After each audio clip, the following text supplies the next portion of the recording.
저희 세대가 다 그렇습니다만 너무 나쁜 책을 많이 봤습니다. 해방전후사의 인식, 송건호, 리영희, 강만길, 또 조정래, 태백산맥, 리영희의 전환시대 논리. 이 고등학교 때부터 그런 거를 주치면서 읽었거든요. 궁금하긴 한데 볼 책이 없는 거예요. 지금이야 유튜브라든가 다양한 컨텐츠들이 있지만 당시에는 책을 통해서 지적인 것들을 취득을 해야 되는데 뭐 형님들이 봤던 운동권 서적 아니면 다른 볼 내용들이 없었고요. 선생님들도 교사들도 그런 게 옳다라고 얘기를 하니까 진실이다, 맞는 얘기다라고 인정하지 않을 수 없었던 것 같습니다. 대한민국은 태어나지 말았어야 되는 나라, 친일파들이 만든 미 군정 시기에 꼭두가시 정권으로 만들어졌다. 반면에 조선민주주의인민공화국은 상당히 자주적이고 주체적이다. 가난하긴 하지만 꽤나 그럴싸한 나라다. 항일 무장투쟁을 한 김일성이 만든 나라다. 뭐 이런 인식 말입니다. 나중에 봤더니 다 거짓말 아니에요. 날조된 얘기들인데 자료가 그렇게 돼 있기 때문에 아니 보고 듣는 내용들이 그러니까 말이에요. 사실은 교회가 게을렀던 거죠. 하나님이 기이한 사정, 한강의 기적 뒤에는 하나님이 있었다는 것을 교회에서 얘기하지 않았기 때문에 잘못된 얘기들을 보급해온 겁니다. 자, 요거 하나 지적하고 넘어가려고 합니다. 북한의 국호, 뭐 편의상 국호라고 부르겠습니다. 국가는 아니지만 소련이 만들어준 거죠. 헌법도 의회도 다 소련 군정 시기에 만들어진 거예요. 그러니까 진짜 꼭두각시 정권으로 만들어진 거는 북한입니다. 대한민국은 1948년도 50선거를 통해서 95.5%의 국민들이 참여한 민주적 선거 제도를 통해서 구성된 나라입니다. 여기서 이승만 대통령이 결정된 거예요. 대한민국이라는 국호도 3.1운동 이후에 1919년 1차 임시의정원 회의죠. 여기서 결정된 거예요. 대한민국은 굉장히 오래된 국호입니다. 조선민주주의인민공화국은 뚱딴지같이 갑자기 튀어나온 거예요. 이거 누가 정해줬느냐? 소련이 만들어준 겁니다. 소련 군정 시기에. 증거가, 결정적 증거가요. 당시에 소련 대사였던 스티코프라는 자가 있어요. 스티코프는 모든 걸 메모를 했다 그래요. 이 스티코프의 비망록이 90년대 소련 붕괴 이후에 한국에도 출판이 됐는데 그 내용들을 보면은 어떻게 북한 체제가 만들어졌는지 자세한 기록이 나옵니다. 짤막하게 인용을 해볼게요. 이 스티코프 일기라고 한국에 번역되어 있는 책에 나오는 내용입니다. 1946년에서 1948년 사이에 있었던 일들이에요. 북한의 제헌의회격인 북조선인민회의의 수립, 이걸 어떻게 수립하고 어떻게 실행하고 또 대회를 어떻게 진행하고 의사 일정을 어떻게 하고 심지어 정당별 의석의 배분 문제, 의원의 출신 성분별 구성 인원, 그러니까 국회를 만드는데 북한 주민들이 자율적 의사에 의해서 구성한 게 아니고 소련 군정이 다 정해준 거예요. 이렇게 만들어라. 누구는 몇 명, 어디는 몇 명, 뭐 이런 식으로 말이죠. 이걸 다 결정하고 지령한 그대로 구성이 됩니다. 대한민국이 미국 점령군에 의해서 친일파들이 만든 나라다.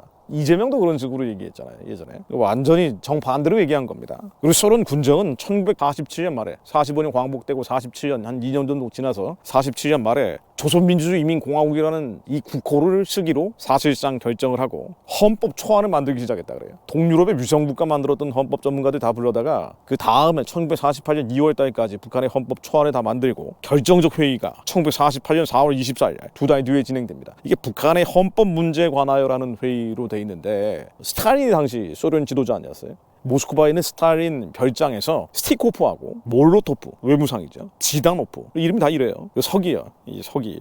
당시 그 스탈린의 측근이었습니다. 스티코프의 장인이기도 하고 사실은 이제 러시아 귀족들인데 이들이 모여가지고 조선민주주의인민공화국으로 하자. 여기서 국호가 결정된 거예요. 김일성이 정한 것도 아니에요. 뭐 당연히 북한 주민들이 결정한 것도 아니고 소련이 만들어준 그대로 조선민주주의인민공화국으로 결정을 하고 헌법을 만들고 또 6.25 전쟁을 할 때도 남침 계획까지 소련이 만들어주잖아요. 철저한 위성국가입니다. 괴뢰국가고 식민지였던 거예요. 북한은 소련의 식민지로 만들어진 나라입니다. 근데 이걸 완전히 뒤바꿔서 한국이 미국의 식민지다. 이게 주체의 사상의 논리 아닙니다. 거짓이죠. 속임수입니다. 자, 그런데 요런 북한의 헌법 문제에 관하여라는 회의를 통해서 그대로 실현이 되죠. 그 같은 해 9월 9일 날 드디어 9월 9일에 저주가 시작이 된 겁니다. 9월 9일 날 북한 체제가 수립이 되는 거예요. 1938년도 9월 9일 날 평양에서 신사참배 결의를 하잖아요. 그리고 1948년 9월 9일 날 북한 체제가 만들어지는 겁니다. 그러니까 우상숭배의 결과가 이렇게 가는 것이다. 뭐 이건 좀 다른 얘기지만, 자, 그래서 이 거짓말들 우리가 너무 우리 세대가 우리 자녀 세대를 가르쳐야 돼. 우리 세대 자체가 거짓과 날조된 정보들이 많이 들어가 있습니다. 하나님이 기이한 사적들, 대한민국 위에 하나님이 어떻게 행하셨는지 이것을 기억하지 못했기 때문이죠. 하나님 말씀입니다. 이게 왜 어떤 일들이 벌어지는지, 하나님의 기이한 사적을 기억하지 못할 때, 하나님의 기이한 사적들을 기억하지 못하면요, 우리 인생 가운데, 민족 가운데 행하신 놀라운 일들을 기억하지 못하면 하나님께 소망을 둘 수가 없어요. 하나님이 떠나버린단 말이에요.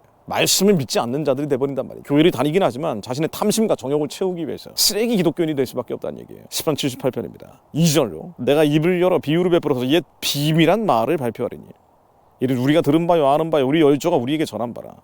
우리가 이를 그 자손에게 숨기지 아니하고 여호와의 영예와 그 능력과 기이한 사적을 후대에 전하리로다. 하나님이 행하신 기이한 사적들을 후대에 전해야 되는 게 임무입니다. 사명이에요. 이걸 안 하면 어떻게 되느냐? 이런 저희로 후대 곧 후생 자손에게 이를 알게 하고 그들은 일어나 그 자손에게 이르러서 저희로 그 소망을 하나님께 두고 하나님의 행사를 잊지 아니하고 오직 그 계명을 지켜서 그 열조 곧 완고하고 패역하여 그 마음이 정직하지 못하며 그 심령 하나님께 충성치 아니한 세대와 같지 않게 하려 하심이로다. 기이한 사적을 기억하지 못하면요, 우리 인생 가운데 하나님이 행하셨던 그 은혜를 기억하지 않으면 하나님께 소망을 둘 수 없는 거예요. 하나님의 행사를 잊어버립니다. 배도하는 거예요. 패역하는 거예요. 자기가 믿고 싶은 말씀 몇 개만 믿고 육신의 정욕과 안목의 정욕과 이생의 자랑을 위해서 하나님을 도용하는 자들이 돼버리고 맙니다. 도둑놈이 되는 거예요. 이 불법이 횡행하는 시대, 마지막 때가 뭐예요? 불법이 횡행하는 시대, 미쳐가는 시대를 따라간다는 얘기입니다. 하나님, 저희가 하나님이 행하셨던 기이한 사적들을 기억하는 자리 되게 하옵소서. 이 민족 위에 하나님이 행하신 기이한 사적을 기억하게 하옵소서. 어린 시절에, 철없던 시절에 우리 머릿속에 들어왔던 수많은 거짓말들, 진화론, 초등학교 1학년 때부터 사실은 종교교육 같은 거예요. 진화론은요, 가설과 추론에 입각한 인본주의 종교교육이에요.